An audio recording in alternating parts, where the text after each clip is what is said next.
Hey guys, so today we are going to talk about Canada in the 1920s. So that is just after World War One. I'm going to talk about what it was like for veterans returning home and what it was like for Canada as a whole. So it was a tough time for a lot of veterans coming back from the war. A lot of Canadian soldiers, most of them came home early 1919. They did so only to find out that there were no steady pensions available to them, no special medical services, and very few jobs. So you come from having this job um, to coming home.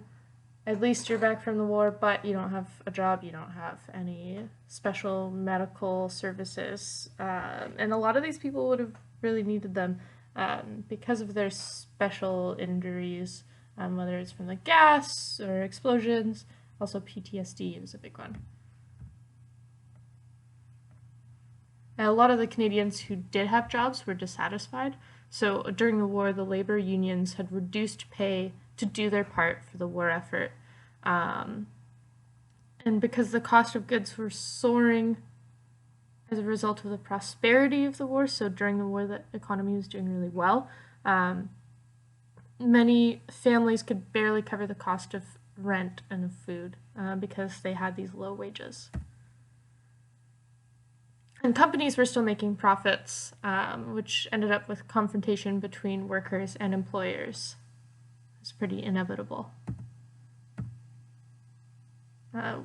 Workers' demands for higher wages, better working conditions, and the right to join union jobs caused strikes all over Canada. So the workers had demands that were for kind of the basic stuff that we have now, like the 5-day work week, the 8-hour day, that kind of a thing, as well as wages. Many of these strikes were long and bitter. Many workers lost jobs or were forced to accept lower wages because of these strikes. Cape Breton coal and steel workers were hit especially hard at the end of the war. Unemployment and long strikes brought about economic hardship, especially in single industry communities. So communities where they basically had one job. So like right now, Whistler is basically a tourism town. So if there was no tourism, what would everybody do for work? The Western Union leaders, so more towards here, tended to be more socialist than the Union leaders of the East, on the East Coast, Maritimes and Ontario. They believed that ordinary people should have more involvement in government over here. And they took a lot of their influence from the 1917 Bolshevik Revolution in Russia. So 1917, there was a revolution in Russia that had some of the same sources as what was leading to these strikes here. The Bolshevik Revolution brought about communism, which has all the means of production and distribution owned by the public with no private enterprise, so no private companies. Everything's owned by the people. Unions in the East and West didn't always agree on the goals of unions. So though we had strikes all over the country, they didn't necessarily line up with each other. The Western Labor Conference happened in 1919, so amidst all these strikes, union leaders in Western Canada founded the One Big Union. So normally you'd have maybe every workplace or maybe every industry would have their own union, and then these unions all came together. It represented all Canadian workers in one organization.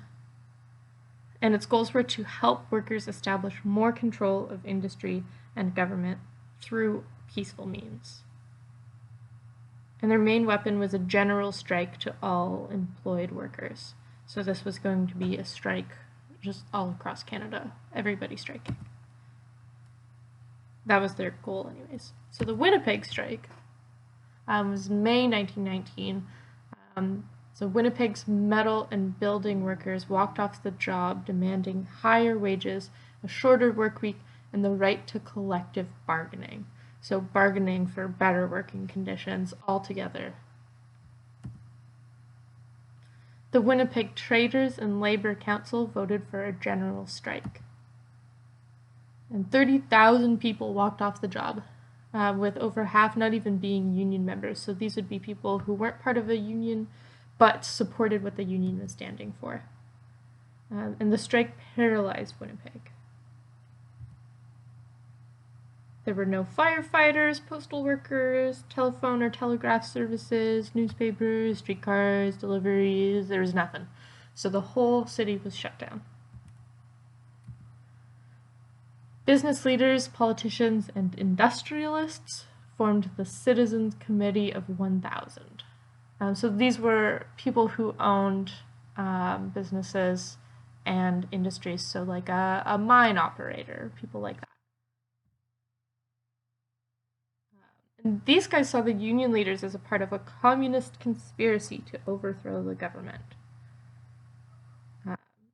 This made the government intervene in the strike out of fear, so they were afraid of their government being overthrown by the dreaded communists, so they reacted. So they reacted in a couple of different ways. One was the Immigration Act. They changed it to have foreign-born union leaders deported. So sometimes the union leaders who were pushing for all this change were from other countries, so the government did their best to deport them. And then special police were also appointed by the mayor of Winnipeg to arrest strike leaders, and he fired a lot of civic workers as well. Strikers protested the mayor's actions with a parade, and then that turned violent. The police were armed with clubs and pistols, and they charged the crowds. This event became known as Bloody Saturday. One striker died, and 30 more were injured, and many more were arrested. And this strike lasted 43 days. So that's a long time to have your city totally shut down.